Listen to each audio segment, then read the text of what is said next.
Welcome back to my YouTube channel. ಇವತ್ತು ನಾನು ಹರಿವೆ ಸೊಪ್ಪಿನ ಸಾಂಬಾರು ಮಾಡ್ತಾ ಇದ್ದೇನೆ. ಆರೋಗ್ಯಕ್ಕೂ ಕೂಡ ತುಂಬ ಒಳ್ಳೆಯದು ಈ ಸಾಂಬಾರು. ಇದನ್ನು ಮಾಡುವುದು ಹೇಗೆ ಅಂತ ನೋಡುವ. ಅದಕ್ಕಿಂತ ಮುಂಚೆ ನನ್ನ ಚಾನಲನ್ನು ಸಬ್ಸ್ಕ್ರೈಬ್ ಮಾಡದವರು ಸಬ್ಸ್ಕ್ರೈಬ್ ಮಾಡಿಕೊಳ್ಳಿ. ನಾನಿಲ್ಲಿ ಅರ್ಧ kg ಆಗುವಷ್ಟು ಹರಿವೆ ಸೊಪ್ಪನ್ನು ತಗೊಂಡಿದ್ದೇನೆ. ಇದನ್ನು ಚೆನ್ನಾಗಿ ತೊಳ್ಕೊಂಡು ಕಟ್ ಮಾಡಿ ಇಡ್ತಾ ಇದ್ದೇನೆ. ಇದಕ್ಕೆ ಮೊದಲಿಗೆ ಮಸಾಲೆಯನ್ನು ರೆಡಿ ಮಾಡ್ತಾ ಇದ್ದೇನೆ. ಹುರಿದಿಟ್ಟುಕೊಂಡಂಥ 7-8 ಮೆಣಸನ್ನು ತಗೊಂಡಿದ್ದೇನೆ. ಬ್ಯಾಡಗೆ ಮೆಣಸು ಹಾಗೂ ಊರ ಮೆಣಸು 2 ಉಂಟು ಇದರಲ್ಲಿ. ಹಾಗೆಯೇ ಹುರಿದಂತಹ 1 ಸ್ಪೂನ್ ಕೊತ್ತಂಬರಿ ತಗೊಂಡಿದ್ದೇನೆ. ಹಾಗೆಯೇ 1 ಸ್ಪೂನ್ ಜೀರಿಗೆ ಹಾಗೂ ಸ್ವಲ್ಪ ಹುಳಿ, 6-7 ಬೆಳ್ಳುಳ್ಳಿ ಹೆಸರು ಹಾಗೂ ಸ್ವಲ್ಪ ಅರಶಿನ ಹಾಗೂ 1 ಕಪ್ ಆಗುವಷ್ಟು ತೆಂಗಿನ ತುರಿಯನ್ನು ತಗೊಂಡಿದ್ದೇನೆ. 1 ಗ್ಲಾಸ್ ಆಗುವಷ್ಟು ನೀರನ್ನು ಹಾಕಿ ಎಲ್ಲವನ್ನು ನೈಸಾಗಿ ರುಬ್ಬಿಕೊಳ್ಬೇಕು.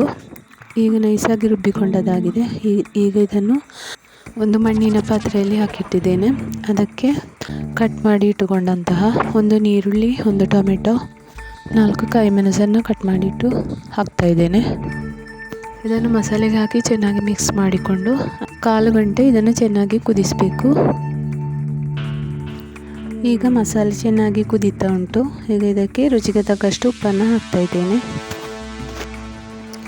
ಈಗ ಕಟ್ ಮಾಡಿ ಇಟ್ಟುಕೊಂಡಂತಹ ಹರಿವೆ ಸೊಪ್ಪನ್ನು ಹಾಕ್ತಾ ಇದ್ದೇನೆ.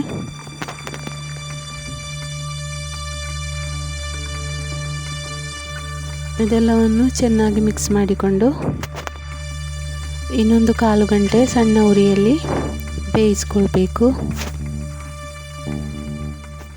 ಇಲ್ಲಿ ರೆಡಿ ಆಯಿತು. ಈಗ ಇದಕ್ಕೆ ಒಂದು ಒಗ್ಗರಣೆಯನ್ನು ಹಾಕ್ತಾ ಇದ್ದೀನಿ. ಒಗ್ಗರಣೆಗೆ 1 ಸ್ಪೂನ್ ಸಾಸಿವೆ ಹಾಗೂ 1 ಮೆಣಸನ್ನು ಕಟ್ ಮಾಡಿ ಹಾಕಿಕೊಂಡಿದ್ದೇನೆ ಹಾಗೂ 4-5 ಜಜ್ಜಿದ ಬೆಳ್ಳುಳ್ಳಿ ಹೆಸರು. ಈಗ ಒಗ್ಗರಣೆಯನ್ನು ಕೊಡ್ತಾ ಇದ್ದೇನೆ.